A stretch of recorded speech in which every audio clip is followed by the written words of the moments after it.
Welcome to week number 5 of our sermon series on the book of Job entitled Seriously, God. I pray that you've been with us over the last 4 weeks. We are in the home stretch of the last 2 weeks. And I pray that you've been blessed, that your Jesus roots have been strengthened, and that you've experienced the Spirit's fruits. And I pray that in the future, more joy, more hope, and more peace can be found even when there's questions like that in your life because of pain and loss and what we've learned about God and ourselves in this series. And today's going to be a lot of material. Literally, we've talked about chapters 1, 2, and just opened the book to part of chapter 3. And you should be really scared because I'm going to preach on 33 chapters of the Bible today. Yes. It took me 35 minutes to preach on 3 verses last week. So wait for it. Pain. Right? No. The central part of the book, 85% of the book, is literally the dialogue of Job and those friends who we saw arrive last week. And here's what I pray that you're going to find.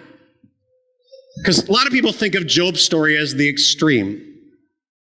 But pain, when you experience it, and when it's real, when you endure loss, when you go through suffering, no matter what it is, it can be extreme. It might not compare to what Job went through, but how it feels to you is challenging and hard. And that's what we're going to find in the midst of this section, this centerpiece of the book. Like when the question, seriously, God, gets raised, there's this underlying tension and this ultimate question that almost every person who's ever endured pain has.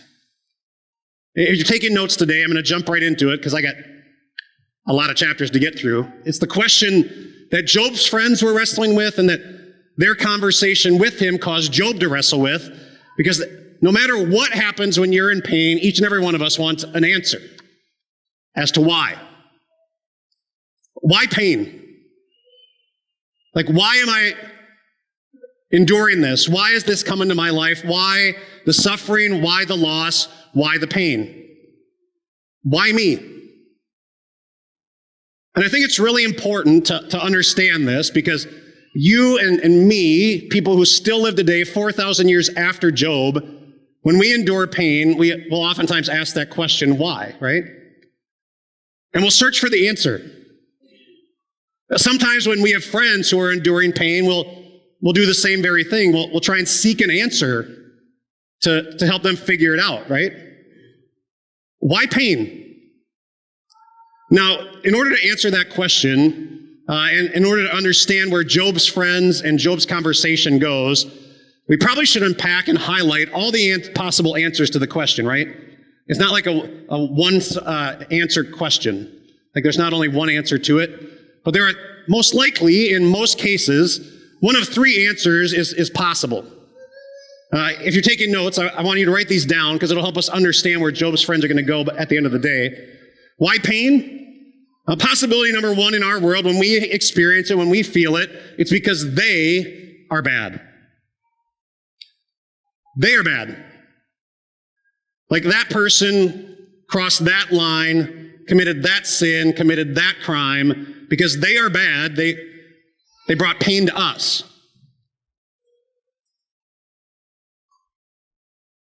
Like the person who took one too many shots at the bar, got behind the wheel, drove it through the red light, and took someone's life. And you lost that loved one, never to speak to them again. And I don't want to say they're a bad person, but they did a bad thing, a sinful thing. They committed a crime. Sometimes bad things happen to us. Pain exists in our life because they're bad. And Job experienced some of that, right? He had the Chaldeans come in and swoop in and take some of his crops and kill a lot of his soldiers. He had another raiding army, a group of nomads who did the same thing. They're bad. They stole. But sometimes it's not that. Why pain? Not always someone else's doing, but because the world is bad. I mean, sometimes we just have to admit and say the world in which we live is sinful, and as a result of sin, There are natural disasters. There are things that happen that are beyond our control. Like the path of that storm didn't deviate to the north or the south. It came straight east, and it came down my street, and it destroyed my house. Natural disaster, tornadoes, earthquakes, famine, and all those things that exist and happen, sometimes happen simply because we live in a sinful world. And we experience pain over something we can't control. Like there's no E5 tornado that you can stop from devastating your house if your home is in the path of it. And it brings pain. But sometimes, this is true and it's hard to admit, sometimes this last reality, why pain, it doesn't happen because they are bad, it doesn't happen because the world is bad, it happens because you are bad. Like you did it. Like you chose to have an affair and open that door and cross that line, and as a result, you destroyed your marriage, and now your family, your friends, your kids, they don't want to spend time with you, and there's a lot of pain. You did it. And we might try and justify it, we might try and rationalize it, but if we're honest, there are times, maybe a lot of time, that the pain in our life is a result of our own doing. Like I mismanaged my money. I spent it foolishly. I did that. And the consequences of pain are real. And I think a lot of times we can, if we're honest, evidence will prove to us it's maybe one of these three things. It's very clear cut. It's right in front of us. But sometimes it's none of the above. And that's really the underlying tension of Job and his friends for the next 33 chapters. They want to resolve the issue and answer why pain. And once Job speaks in chapter 3 and basically states to them that he's innocent, he hasn't done anything wrong, his friends begin to fire. They begin to make their case. Job says, I did nothing wrong. It's not number 3. And while Job's friends could have looked at numbers 1 and number 2 and said there's some of that going on in what we've heard the story of what happened to you, the raiding army, the natural disaster that took some of your crops away and your kids lost their life. But let's be brutally honest. Like in a matter of moments, in a matter of days, Job had everything go wrong. Like one time it happens, it's coincidence. Another time it happens, you're just the wrong place, wrong guy, really bad luck, dude. But all 4 of those things happening, all his animals and his money being lost, all of his servants losing their life, his kids in a natural disaster passing away, and then Job being inflicted from head to foot. Like, let's be honest, when his friends see all those things, there's got to be something, and it's most likely got to be number 3.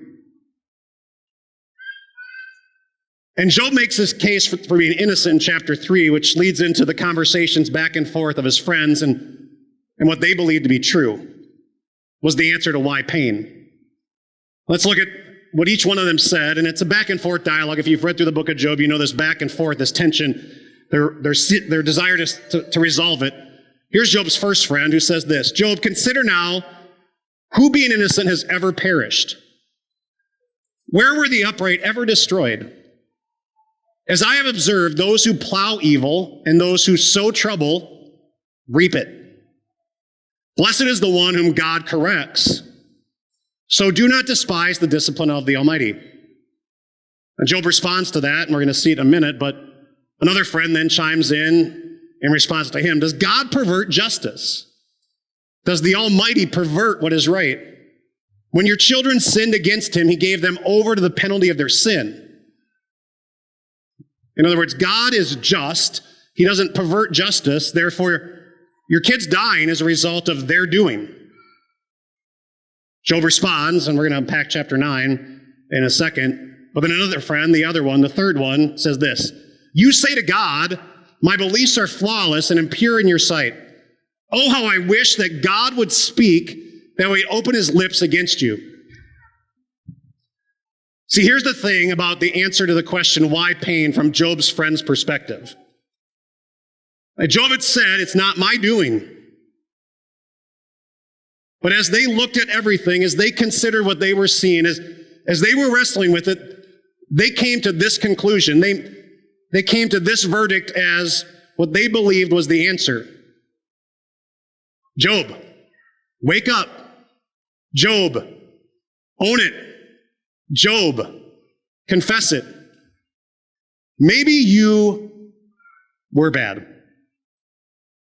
Like when we don't have an answer, the human mind, the human heart is really prone to pointing the finger and saying, you must have done something. Maybe you were bad. You're not admitting it. We don't have evidence of it. But we just can't shake it. Not all those things could happen to one person in that way unless they were bad. And let's be honest. Like you can look at Job's friends and say they were horrible. But how many of you haven't done the same thing? Like when someone you know has pain come into their life and there's no evidence as to why, no visible explanation, who of you hasn't thought to yourself, I wonder what they did to deserve that?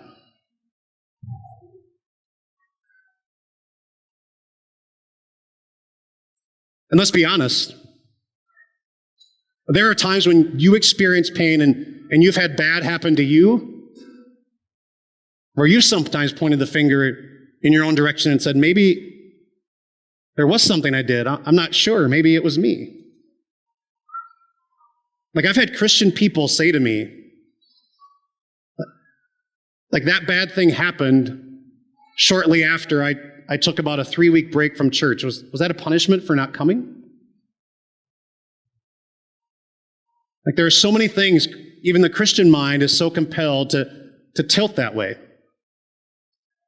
And you know why we do it, and you know why Job's friends did it? Because sometimes our good theology collides with human reason, and it makes a mess. Job's friends, if you read through those chapters, actually had some good theology. They believed and declared God is sovereign, God is in control of all things. Like God does, God acts. He controls it all. They also believed God is just, which is a biblical truth, right? And you know what those two truths that they saw and held on to led them to? Human logic that led them down the wrong path for the answer.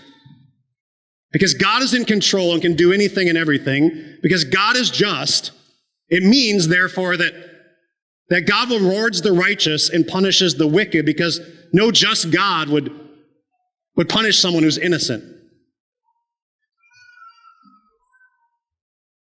And so their theology, which was solid, caused their human reason to be overwhelmed with this belief that, Job, you must have done something, because God would never, ever, ever do wrong by somebody who's righteous. So maybe you were bad. To which Job responded each and every time. His response to his first friend, he said, teach me and I will be quiet.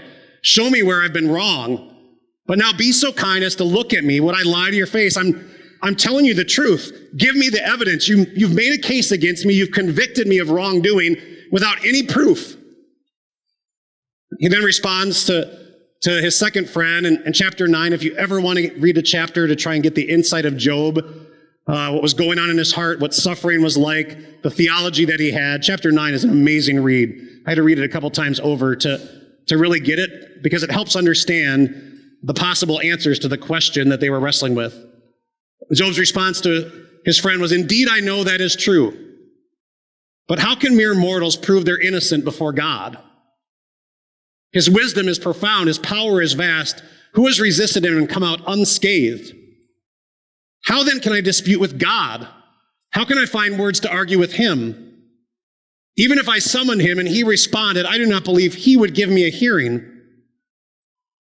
Although I am blameless, I have no concern for myself. I despise my own life. It is all the same. That is why I say he destroys both the blameless and the wicked.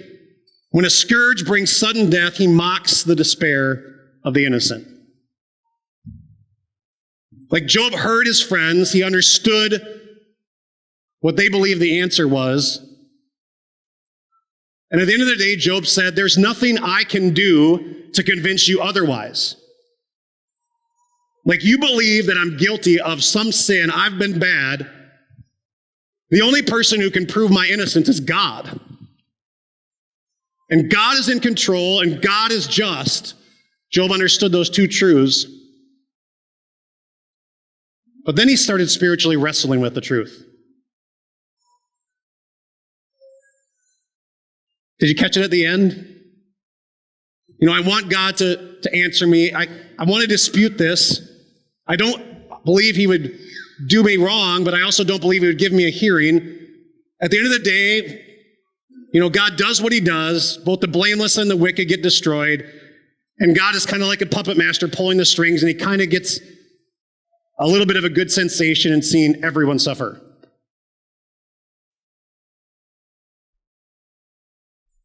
See, when there is no answer that evidence reveals, pain and loss and suffering cause this spiritual battle to be real for a Christian.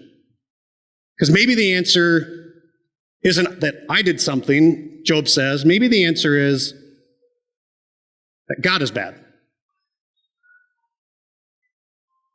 I know there's a part of you that would say, no, never, God, I would never say that. But that's where Job's conclusion is going to lead. Like the more he hunkers down in his position, the more he claims his innocence, the more he's convinced that what is happening to him is not right, he starts to begin to communicate in a way that declares that God is not acting justly, that God is doing wrong by him, that what is happening to him is not fair and he's deserving of different. Maybe God is bad in the pain and the loss and the suffering. And here's the thing about that answer. The accuser, the one who had asked for permission to make Job's life painful and miserable and cause him to curse God, is the author of that. Like when everything was perfect in the Garden of Eden, when the devil approached Eve, you know what he said? God is keeping something from you. God is bad. And ever since the fall into sin, the devil, Satan, the accuser, weaves that ugly lie in our heart. That when there is no answer to pain, when you believe there's nothing that you did that's wrong, and you're suffering from the loss, enduring the pain, and there is no answer, the human-minded human heart, the devil longs to weave that lie that maybe it's true, God is bad.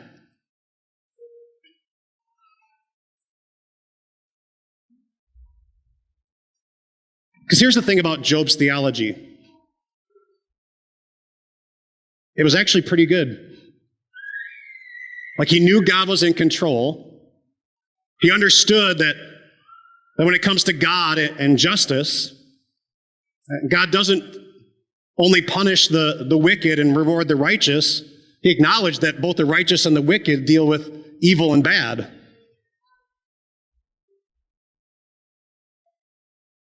But where he went wrong is at the end of the day, that thought and that emotion caused him to believe that God is bad because God has done me wrong and treated me unfairly.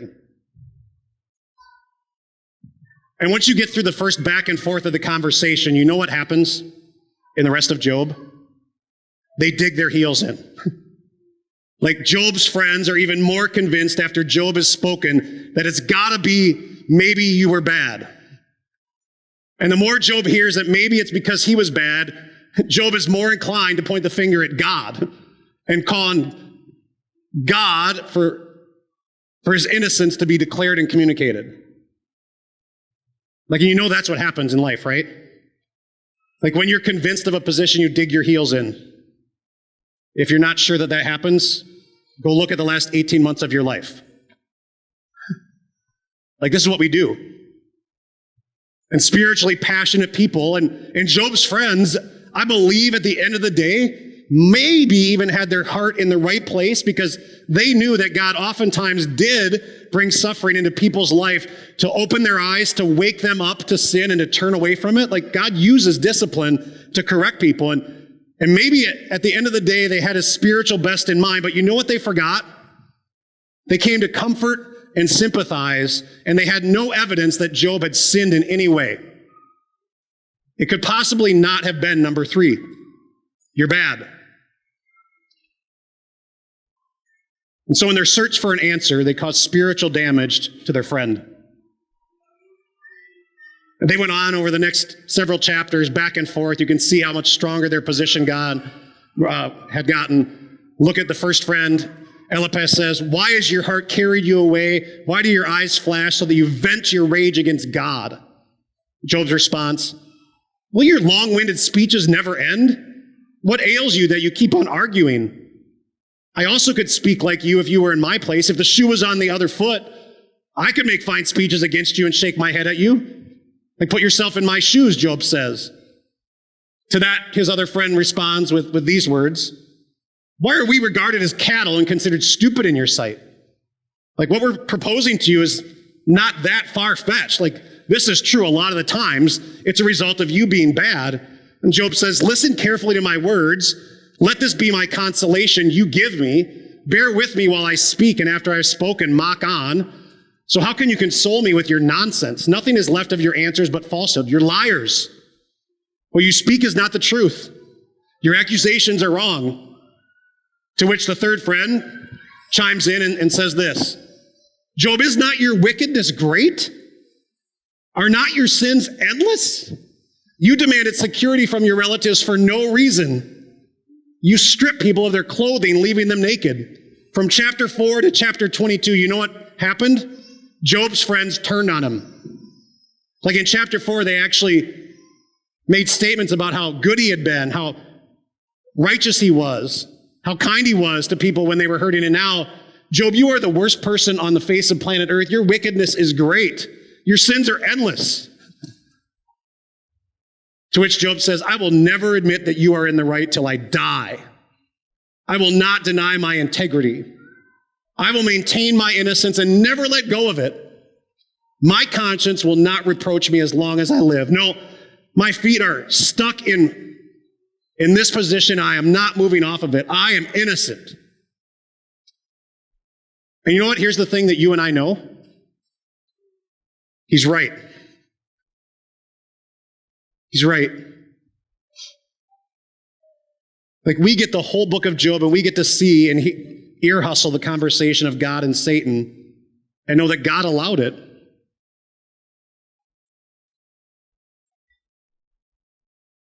But here's the problem with where Job went with it. Job turned from a person in chapters 1 and 2 who said, "The Lord gives, the Lord takes, blessed be the name of the Lord. Shall we not accept bad from God when he also gives good?" That mindset, that reality turned into this.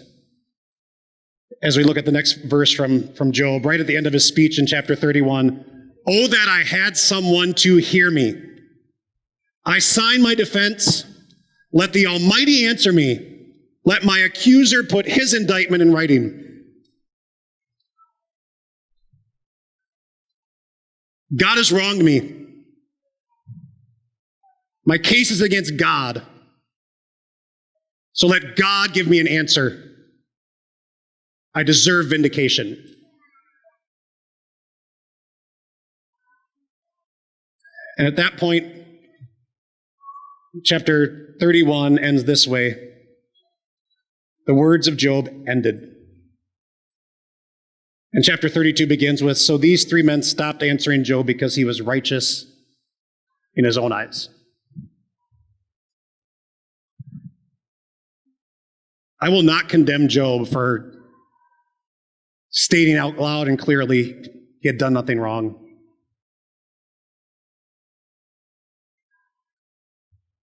But there are some things that Job did wrong.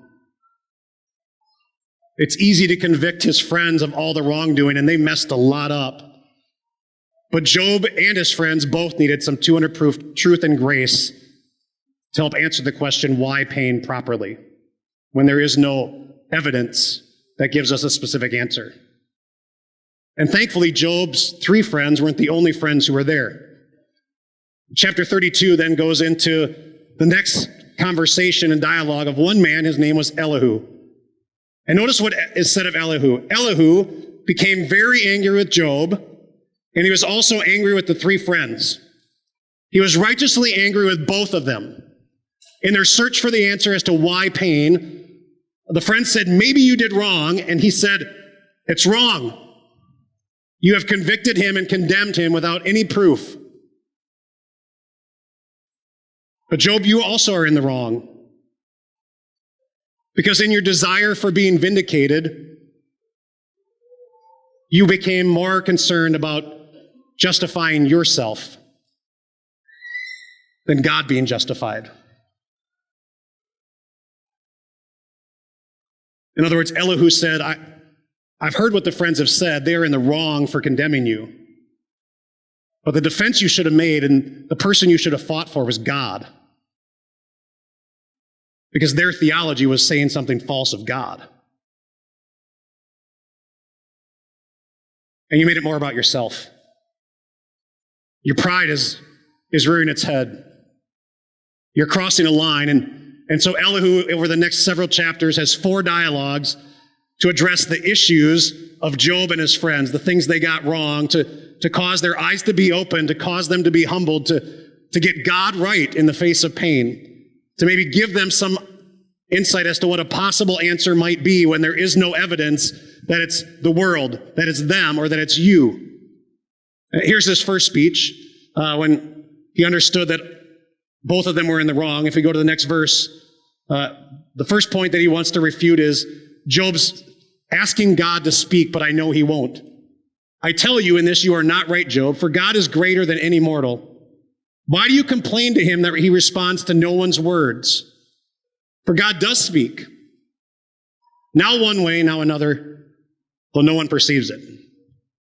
Like Job's accusation of God, his challenge of God was, you're the only one who can speak for me, defend me, give an answer that vindicates me, but you won't do it. You never speak. And Elihu says, that's wrong.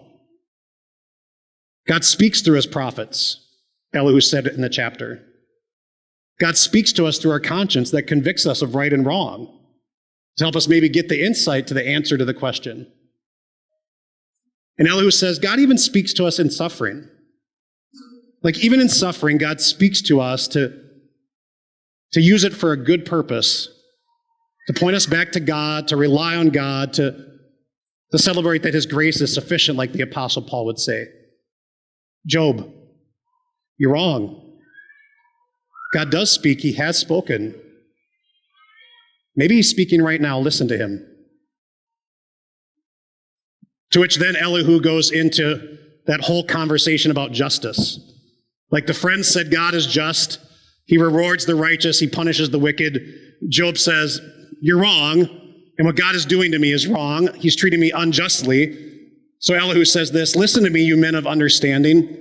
Far be it from God to do evil, from the Almighty to do wrong. He repays everyone for what they have done. He brings on them what their conduct deserves. It is unthinkable that God would do wrong, that the Almighty would pervert justice. Yes, God is sovereign. The devil is the author of evil. Sometimes in this sinful world, the things that happen, God doesn't stop. They're allowed, but God always will use bad for good. God can always turn something that is painful and sad into something that honors and glorifies him. God would never do wrong. It's unthinkable, Job, that he would pervert justice. Your understanding of justice, how you guys have defined it, is wrong. Men of understanding, wise men who hear me, say to me, Job speaks without knowledge, his words lack insight. Job, this idea that maybe God is bad is really bad.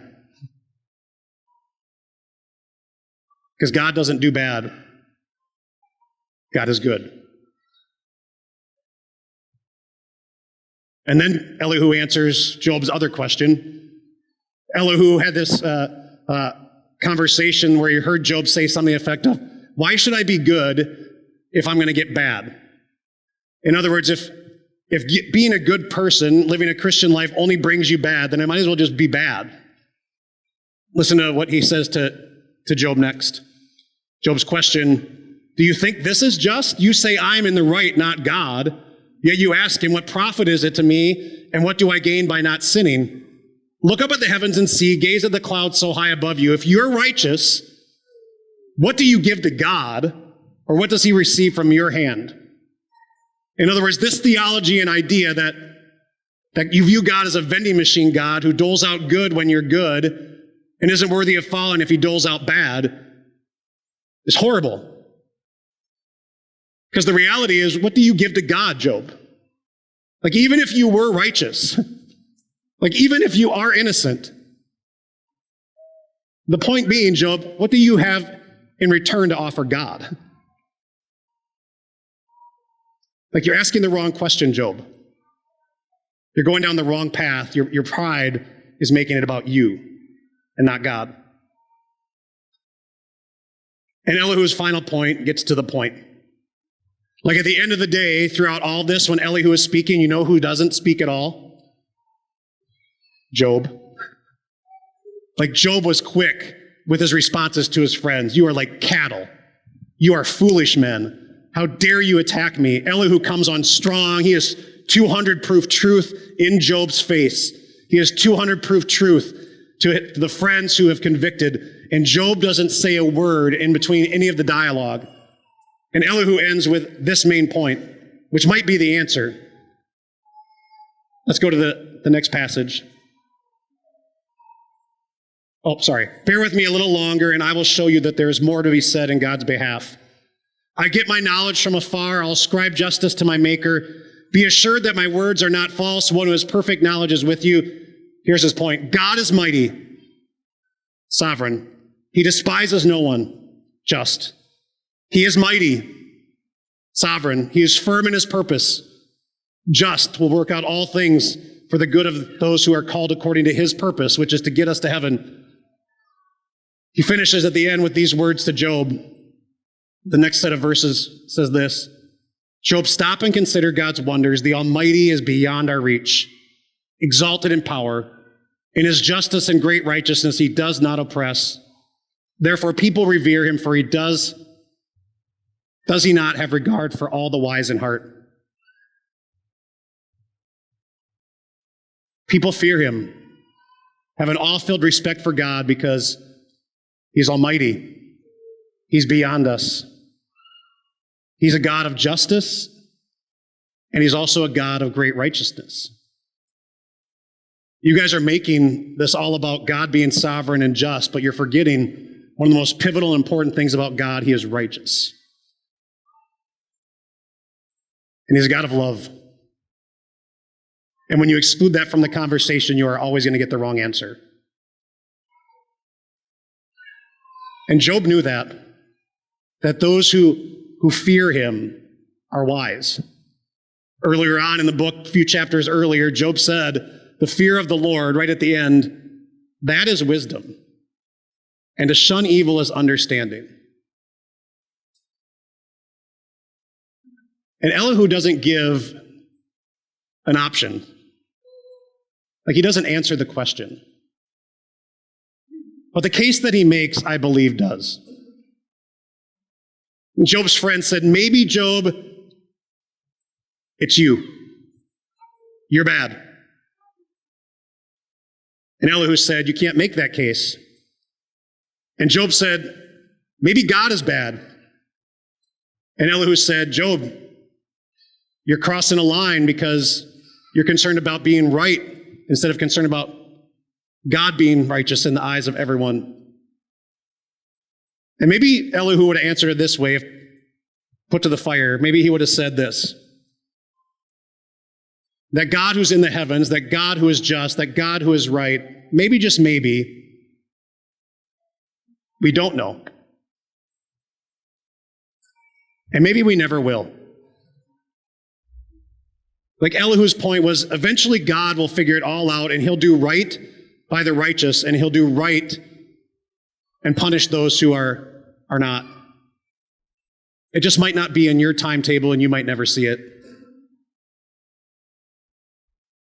Maybe we don't know. It's something we maybe have to admit. Why pain? I don't know. And maybe you never will. And that's really hard for the human heart, right? Because we all long for an answer as to why. So when you don't get it, how do you deal with it? Like if Elihu is right, if God is both just and sovereign, if God speaks to us sometimes through our suffering, if at the end of the day he is almighty and beyond question, fear him, how do we handle the lack of an answer to why? Well, Job knew the answer. As Job was asking for God to vindicate him, look at some of the things Job said with a glimpse of faith. My witness is in heaven. My advocate is on high. My intercessor is my friend. My intercessor pleads with God for a man, as another human pleads for his friend. In other words, Job says, I know there's somebody in heaven who defends me. His name is God. In other words, Job held on to hope in his who. That there is a person, that there is an individual who stands before the throne of God and pleads my case. And do you know who that who is? God, Jesus Christ himself. The Bible calls Jesus our mediator, our intercessor, our advocate. And in the middle of the storm, as he searched for a why, as Job sought his own vindication, deep down, he knew the truth of how to deal with the lacking of a why, was to turn his eyes in the direction of God. Which is really the answer, I think, that God would have you take away when there's not an answer. Like if 1, 2, and 3 are not the answer, if there's no evidence, if you can't figure it out, instead of pointing the finger at yourself or another person, instead of pointing the finger at God and calling him bad, when you don't know why, remember, you do know who. You do know who. And Job knew who. In the middle of the pain, he said these words, I know that my Redeemer lives. Who? Because when we don't know why, we'll go searching for an answer that can lead us to so many bad spiritual places. Human reason and theology, when they get mixed up, can take us down the path Satan wants us to go to question God. And instead of questioning God, and when you can't find a why, remember you might never will know. And maybe you don't know now. But remember, you do know who. And that who is a God who's more than sovereign and more than just. He's the God who saves. Who so loved the world that he sent his one and only Son to make you the children of God. That when you don't know why the pain, remember the who endured the pain, so that for eternity you might never experience pain. And you know what will happen one day there? It'll all be made clear. Like the answers you never get to hear here on earth, all things will be made known. But until then, if you never get them, when you don't know why, Job would say, remember who.